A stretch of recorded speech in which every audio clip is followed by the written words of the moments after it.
Olá, boa noite, tudo bem com vocês? Seja bem-vindo aqui ao Pop News. Vamos falar sobre o fechamento aqui do IFIX, ok? Dos fundos imobiliários, falar sobre os fatos relevantes e as coisas que aconteceram nesse mercado, tá bom?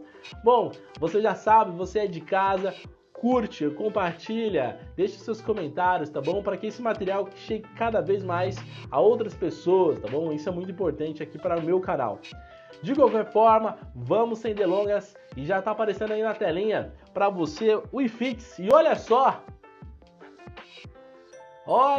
o que aconteceu, o IFIX subiu, né? Houve uma subida bem expressiva, né? Para o IFIX isso aqui é uma subida bem expressiva. De qualquer forma, fechamos hoje com alta de 0,11%, né?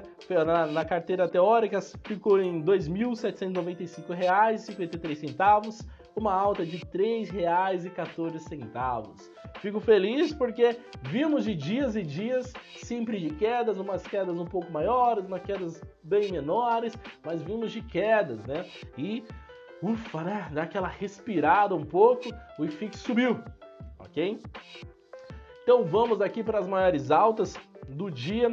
A primeira alta é do GGRC11, um fundo de logística. Olha só, os fundos de logística ganharam no top 6 dos fundos que mais subiram, ok? Então vamos lá. Subiu 1,82%, cotado a R$ 109,20. O próximo é o KISU11, é um FOF, um fundo que compra outros fundos, né? Subiu 1,60%, cotado a R$ 7,63. Seguido, melhor dizendo, do PATL11. Olha só, um outro fundo de logística subiu 1,58%, cotado a R$ 77,20. Olha só, o próximo é o OUJP11, um fundo de papel, ok? Um fundo de CRIs, teve uma alta de 1,40%, cotado a R$ 96,58. O próximo é um shopping, olha só, um fundo de shopping, a HGBS11, com alta de 1,31%, cotado a R$ 173,24. E por último, HGRU11, cotado a R$ 118,69, com alta de 1,14%. E esse é um fundo misto, né? Ele tem tanto imóveis quanto CRIs, títulos de dívida, as maiores baixas. E as maiores baixas começam pelo fundo JSRE11. É um fundo misto também, né? Tem tanto imóveis quanto CRIs e teve uma queda de 1,90%, cotado a R$ 75,83. Olha só, CARI11, esse aqui não falta. Ou ele tá na alta ou ele tá na baixa. Mas CARI11 caiu hoje 1,42%, cotado a R$ 14, cotado a R$ 4,16. Lembrando que ele é um fundo misto. O próximo é o SPTW11. Ele é lajes corporativas, ou seja, escritórios, cotados a R$ 42,95. O próximo é o BTCR11, caiu 1,1%, cotado a R$ 95,82, e ele é um fundo de papel. O próximo é o BLMR11, um FOF, mais um FOF aí com queda. Desculpa, o outro subiu, né? Um subiu e o outro caiu. E aí ele caiu 0,99%, cotado a R$ 7,02. E por último, o RBRY11 com queda de 0,92%, cotado a R$ 100,86, e ele é um fundo de papel. Bom, quem liderou aqui as quedas foram dois tipos de segmento, o segmento misto e o segmento de papéis. Foram os dois segmentos que mais caíram, tá bom? De qualquer forma, estamos tendo uma variância, né, bem grande. Ontem os segmentos foram bem diferentes. Os que mais subiram foram os FOFs, juntamente com papéis, e hoje já foram os fundos logísticos, né? Você vê que como tem essa dinâmica que sobe e desce. Por última informação, tá aparecendo na telinha aí, as maiores fundos que tiveram maior negociação, maiores volumes, foi aí o KNPI 11, com um pouco mais de 17 milhões, seguido do URPR 11, com um pouco mais de 10 milhões, seguido em terceiro lugar pelo RECR11, né, com negociações a 7 milhões, e RDM11 com um pouco mais de 7 milhões, e lá na lanterna o CPTS11 com um pouco mais de 6 milhões de reais negociados. Tá bom? Bom, pessoal, sem muitas delongas, vamos aí para os fatos relevantes. Vamos lá, vamos falar então do fundo AFHI11. Olha só, esse fundo é o fundo de segmento de papéis, ok? Ou seja, de CRIs. Bom, o fundo comunica que vai ter a sua terceira emissão de ofertas e foram aprovadas por meio de ato do administrador no dia 29 de junho de 2022, né? Em conforme ao disposto do artigo 5.2 do regulamento do fundo, ok? A oferta é destinada exclusivamente a investidores que sejam titulares de cotas do fundo na data base, que será dia 4/7 de 2022. Ou seja, se quiser participar mesmo não sendo cotista e achar interessante, ainda dá tempo que você exerça os seus respectivos direitos de preferência se comprar as cotas até a data limite, as quais aqueles que adquirirem ou já tiverem também podem manifestar interesse do exercício de direito de subscrição de sobras e direito de montante adicional, ok?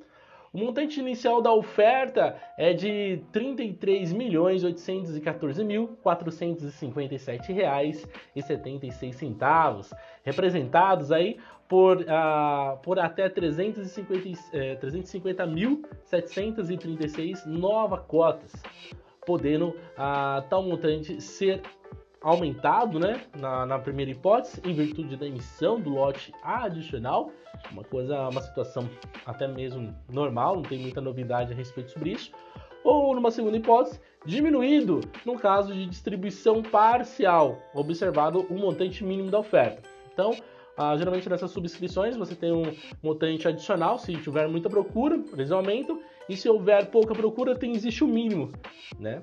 Então, para que seja feita a subscrição. De qualquer forma, o preço da emissão da nova cota será de R$ 96,41, ok? Bom, pessoal, então você está olhando na telinha aí, você está vendo que pelo fundo, a data base será dia 4/7 e vai até o dia 19/7, ou seja, você tem bastante tempo para poder fazer, se assim achar interessante esse fundo e quiser participar da subscrição dele. Então quem não é cotista consegue participar, porque é só dia 4, bem próximo ali do dia do pagamento, né? Próximo do quinto dia útil. Vai chegar quase no final do mês, vai passar a primeira quinzena, né, do mês. Lá no dia 19 é o último dia que você tem para se posicionar, se já tiver as cotas, né? Até o dia 4, você vai ter até o dia 19 para exercer o seu direito de preferência, tá bom? Agora, a respeito sobre onde vai esse dinheiro, onde será investido, e aí vem um pouco de preocupação em alguns ativos, tá bom? Você já está olhando na telinha, será investido em CRIs, a incorporação imobiliária, construção civil, energia renovável, agronegócio, enfim, vamos pegar aí alguns CRIs. Bom, o que acaba me assustando um pouco é a respeito sobre a qualidade desses CRIs. Nós estamos vendo CRIs altos, grandes, prêmios grandes, né? Por exemplo, nós estamos vendo aí, prêmios de 6,80, que é o primeiro. Vamos pegar o IPCA, o prêmio de 12%. A maioria dos prêmios do PSA estão acima de 9%, né? Então, o que me assusta só um pouco nesses CRIs e não ficou um pouco claro é a respeito da qualidade em questão de risco, porque quanto maior é o prêmio, maior é o risco a respeito sobre essas empresas, tá bom? E isso deve ser olhado pelo cotista, tá bom? Porque o que acontece? Quanto mais seguro é um CRI, a taxa é menor. Quanto maior o risco desse CRI, maior é o prêmio. Quanto maior o risco, você tem que receber mais, ok? Então, me assusta um pouco a respeito, né, sobre como está a situação financeira dessas empresas que vão acabar pagando, né? Estão pegando empréstimo e vão pagar o fundo com esses CRIs, né? Os CRs mais baixos são de um da construção civil, que a gente não sabe a empresa, né? E a incorporadora imobiliária, que vão pagar 4,75 e 4,25. Esses aqui com certeza são empresas um pouco mais sólidas, provavelmente pelo prêmio, mas está aí um alerta. Uma coisa que eu também destacaria ao fundo é respeito sobre a forma como ele está pagando, né? Ou melhor, como ele vai emitir essas cotas. Ele não cobrará nada. E é muito interessante isso, uma vez que eu vou falar de outros fundos que também vão fazer as suas emissões e já estão cobrando e ainda continuam cobrando alto. Não é uma coisa normal ainda. Toda vez que você vai emitir uma nova cota, existe um preço a ser pago por isso, mas o fundo está optando por cobrir essa despesa, né? E tem outros fundos que estão fazendo taxas super baratas para que não sejam um empecilho. Principalmente porque isso vai ser um problema que nós vamos falar no DEVA 11, que eu vou trazer um fato relevante. Às vezes, essa taxa ela acaba atrapalhando e não deixando atrativo você subscrever. Às vezes é melhor até comprar no mercado secundário. Mas isso nós vamos falar no DEVA. Por enquanto, só o que me preocupa aqui é a qualidade, esses prêmios altos. O cotista ele só quer saber de números altos e receber, mas nós precisamos também entender que tipo de risco nós estamos tomando. Bom, então vamos falar do DEVA 11, né? Para aqueles aí que não sabem, o DEVA 11 é um fundo de papel, um fundo imobiliário de papel, melhor dizendo, e que possui algumas cotas de alguns outros fundos imobiliários, tá bom? Mas vamos para o fato relevante, ou seja, no dia 29/6 foi formalizado pelo ato do administrador para a aprovação da oferta primária da 7ª emissão de cotas, ok? Por meio do qual o administrador aprovou a realização da oferta pública de distribuição, né? E aí nós temos que tomar cuidado, né? A DEVA 11 continua emitindo emissões atrás de emissões, isso é um pouco preocupante ao meu ver. Bom, de qualquer forma, a oferta restrita será destinada aos atuais cotistas do fundo que estejam em dia com suas obrigações para com o fundo na data base, que será dia 6/7, ou seja, mais um fundo que, se você achar interessante para participar, haverá tempo, né? Vai ser lá perto do pagamento. Isso quer dizer que vai ser bem concorrido, qual você vai se decidir, né?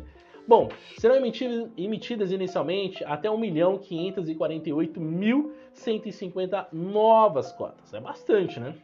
Bom, o valor da 7ª emissão será de, inicialmente, olha só, R$ 150.253 e 50 centavos na data de emissão das novas cotas.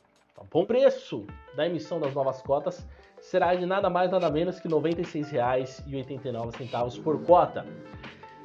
Será, como posso dizer, será devida pelos cotistas e investidores profissionais no âmbito da oferta restrita, quanto da subscrição e integralização das novas cotas. Uma taxa, presta atenção, uma taxa de distribuição primária equivalente ao percentual fixo de 2 inteiros e 5.037 décimos de milésimos por cento sobre o valor da nova cota, integralizado pelo cotista ou investidor profissional, que equivale a R$ 2,43 por nova cota. Segura essa informação aí, eu já vou falar a respeito dela, tá bom? O fator de proporção para a subscrição das novas cotas durante o prazo de exercício do direito de preferência equivalente a 0,11 13, 31, 12, 29, 87, ok? É só pegar esse número, pode ser para facilitar até a vida, 0,11, ok? Então quem tem 10 cotas poderá subscrever aí uma, e quem tem 100 poderá se subscrever até 11, tá bom? É só fazer a multiplicação. Vamos ver o cronograma aí na telinha e vamos falar sobre ele, tá bom? Bom, você já está olhando na telinha aí o início. Então, para você ir lá na sua corretora e fazer a solicitação, será no dia 12/7/2022, ok? Tendo encerrado o exercício, ou seja, o último dia que você tem para dizer se quer ou não quer fazer parte da subscrição é dia 27/7 e no dia 28 o dinheiro tem que estar na conta para que a corretora pegue e faça a distribuição para o lugar lá para o fundo, tá bom? Vamos em seguida, então agora vamos ver para onde vai todo esse dinheiro, tá bom? Já está aparecendo na telinha para você, e aí, majoritariamente, todos os índices são de IPCA, desses CRIs que o fundo quer fazer locação, né? Então nós temos segmento corporativo, multipropriedade, temos aí incorporação vertical, ok? Então, basicamente, loteamento, então basicamente são esses segmentos, ok? Mais uma vez eu faço um alerta aí, o pessoal está gostando muito, né? Olha só, nós temos aqui alguns IPCA 15, né? IPCA 17, IPCA 16. Então, assim, são prêmios muito grandes a respeito desses CRIs. E a única coisa que me preocupa é os fundos eles estão procurando entregar sempre bastante, como posso dizer, bastante rendimento, bastante proventos para o cotista, né? E o cotista fica maravilhado. Poxa, eu só estou vendo todo o meu dividend yield está subindo. Todo mês está caindo uma coisinha a mais, ok? Mas a minha pergunta é, com qual risco? Por que uma empresa pagaria um empréstimo de IPCA mais 17? Por que ela pagaria isso? Com certeza, existe um risco atrelado a esse CRI grande, porque se ela fosse uma empresa bem consolidada, ou se ela fosse uma boa empresa, não precisa nem ser bem consolidada, mas se ela fosse uma boa empresa, ela não estaria se sujeitando a pagar no IPCA 17,50, é que é o CRE, deixa eu pegar aqui, ó, é o CRI 12, ok? Ora, se a empresa tivesse boa financeiramente, ela não se sujeitaria a isso. Ela pagaria um CDI no máximo mais 4%. Então, o que me assusta e me deixa preocupado a respeito é isso, tá bom? Bom, essa aqui é uma situação que o investidor precisa estar atento e analisar. Uma outra coisa que também aí os cotistas do DEVA11, na minha opinião, precisa ver se realmente vale a pena. Se você pegar o valor da cota, que vai ser R$96, vamos colocar aqui em números inteiros, R$96, e mais a taxa, que será de mais R$2,35, se você fazer a somatória nisso, você pode pegar os números certinho, vai dar R$99. R$99. Nesse exato momento que eu tô gravando aqui, no mercado secundário, se você entrar no seu home broker, ele o valor do DEVA vai estar R$100. R$100. E aí vem a seguinte questão: compensa ou não compensa fazer a compra, ok? Compensa ou não compensa? E aí eu gostaria de trazer duas visões que é muito importante. Primeira, compensa ou não compensa fazer isso? Comprar na subscrição, pagar R$99 com uma diferença de R$1, sendo que é possível que o mercado secundário caia para 99 ou até mesmo para 98. E aí, será que vai compensar? Aí é um risco que você terá que aguardar. Você terá que tomar a sua decisão e verificar se o mercado vai ou não acabar precificando para baixo, tá bom? Segunda coisa que a gente talvez precisa pensar é a respeito sobre o valor patrimonial, porque o mercado ele acaba seguindo o valor patrimonial. Então, quanto mais vai se integralizando, vai se fazendo emissões, o valor patrimonial ele vai caindo, ok? Então, é bem provável com essa emissão, bem provável não, é certeza que isso vai acontecer se a emissão for realmente concluída, para bater o mínimo possível. Bater o mínimo possível, o valor patrimonial vai cair. E aí vem talvez a jogada. Com o valor patrimonial caindo, se você conseguir fazer uma arbitragem ao ponto de conseguir chegar bem próximo a respeito do mais baixo possível, porque o valor patrimonial talvez fique em 97, 98 reais, entendeu? E você conseguindo abaixar o seu PM para 99, você se aproxima muito. E o mercado ele vai trabalhar nisso, entendeu? Então, hoje o valor patrimonial está um pouco mais alto e vai cair. Então, você precisa tomar essa decisão. Não vou participar, porque eu acho que os CRIs estão muito arriscados. Eu acho que eu vou me expor menos a essa situação. É uma possibilidade. 2. Eu vou subscrever porque eu estou pensando que o patrimônio vai cair, vai diminuir. É um processo normal. Então, eu vou chegar próximo porque o mercado vai descer. Entendeu? Vai haver uma valorização e depois o mercado vai tentar abaixar todo o preço para ficar próximo do patrimônio, próximo do que é justo, tá bom? Então, tem essas situações que você precisa pensar, tá bom? Tá caro a taxa para integralizar essas novas cotas, 2,35, eu acho que está muito alto. Tem aí fundos que eu acabei de falar que não vai ter nada. O fundo vai incorporar o custo para ela, entendeu? Tem outros fundos que estão com taxas super baixíssimas. Então, acredito que o mercado vai começar a trabalhar. Imagina, se você não precisasse pagar 2,35 pela taxa de integralização dessa cota, vamos dizer que cobrasse, sei lá, 50 centavos. Você teria 97 reais, vamos colocar assim, só para arredondar. 97 reais, seu PM abaixaria muito mais em relação ao que está sendo cobrado no mercado secundário, tá bom?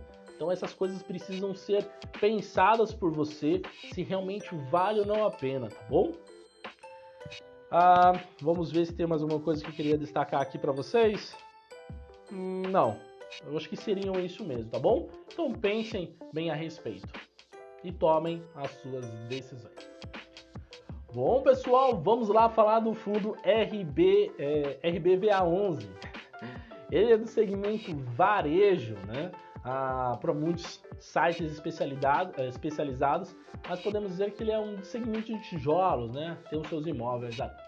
Bom, dando sequência à operação de alienação de 2 imóveis locados pela Caixa, foram assinadas no dia 29 a escritura pública de compra e venda para alienação do imóvel de Uberlândia, localizado na Alex Garcia 1285, em Uberlândia. E o imóvel tem ali mais de 500 metros quadrados já locável, tá bom? E o contrato de locação vai até janeiro de 2027. Essa operação tem um valor de 6 milhões de reais, sendo o valor de metro quadrado 10.869, com o recebimento do valor total desse dinheiro no dia 29, tá bom? Gerando um ganho de capital um pouco mais de 2 milhões, ou seja, 83% acima do preço que foi adquirido o imóvel. E o aditivo ao contrato de compra e venda, esse aqui é um outro imóvel, para alienação do imóvel Inconfidência, também lá em Minas Gerais, na rua Curitiba, número 88, na cidade de Belo Horizonte. E o imóvel tem mais de 2.000 metros quadrados, com vencimento do contrato em novembro deste ano. Bom, essa segunda operação, tem um valor de um pouco mais de 12 milhões, sendo um valor por metro quadrado R$ 4.991, com um recebimento de 70% desse valor até dia 29, um pouco mais de 8 milhões, e 30% será nos próximos 60 meses, tá bom?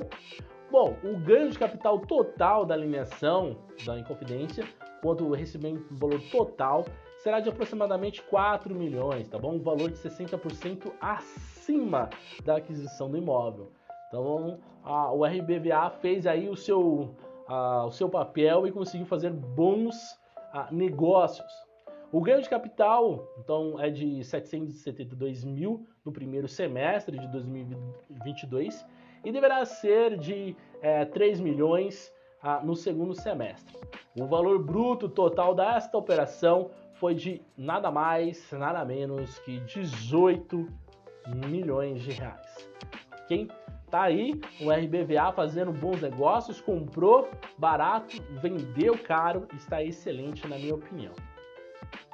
Bom, vamos falar sobre o fundo TEPP11. Olha só, ele que é de segmentos de lajes. E se você não sabe o que é lajes corporativas, são fundos imobiliários que têm prédios e têm escritórios. E ele acaba alugando esses escritórios.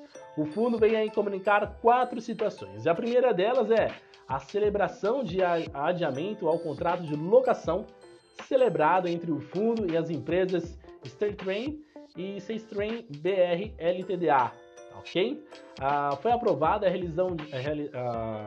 realização de reforma dos conjuntos 121 e 122, ali do condomínio São Luís, ok? A fim de adaptá-los às suas atividades e estendendo o prazo de locação por 10 anos. Olha só, uma notícia muito boa para os cotistas. E passando os mesmos a terem um encerramento previsto para o dia 31/8/2033.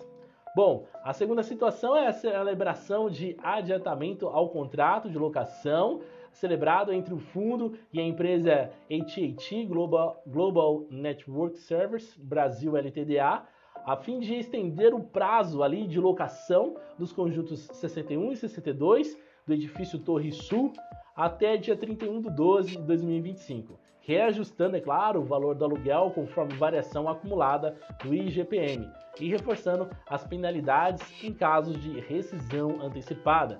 Uma ótima notícia, né, aí para os cotistas. Uma terceira notícia seria a formalização do encerramento do contrato de locação celebrado entre o fundo e a empresa AT&T Global Network Service Brasil LTDA para devolução do conjunto 71 da Torre Sul em 30/6/2022, devendo a locadora realizar a entrega do imóvel no estado em que se encontra, incluindo o mobiliário. A locatária realizará o pagamento do aluguel decorrido até a entrega do imóvel no dia 1/7/2022 e as demais despesas até o dia 15/7. Então, ele alugou outros conjuntos e saiu de outro, tranquilo, né? Só fez ali uma substituição e foi até melhor porque foram 2 conjuntos. Bom, a quarta situação é a celebração do adiantamento do contrato de locação celebrada entre o fundo e a empresa Banco BMG, olha só, a fim de ajustar o valor do aluguel mensal dos conjuntos 101, 103 e 141 do condomínio São Luís, olha só, e reforçar as penalidades em caso de rescisão antecipada do contrato. Olha, o fundo ele trouxe aí boas notícias, prorrogações, aí uma prorrogação de 10 anos, é uma situação que traz um pouco mais de tranquilidade, uma década aí a respeito de tranquilidade, porque existem penalidades, né? Sempre nesses tipos de contrato, se você romper, você vai ter que pagar o aluguel. Então, para a empresa acabar rompendo esse tipo de contrato, ela precisa pensar muitas vezes antes de tomar essa decisão. Bom, pessoal, esses foram os fatos relevantes, as notícias que você não poderia deixar de saber, tá bom? Compartilha, deixe seu comentário, deixe seu like, tá bom? Isso fortalece aqui o canal. Muito obrigado e nos vemos no próximo vídeo. Abraço!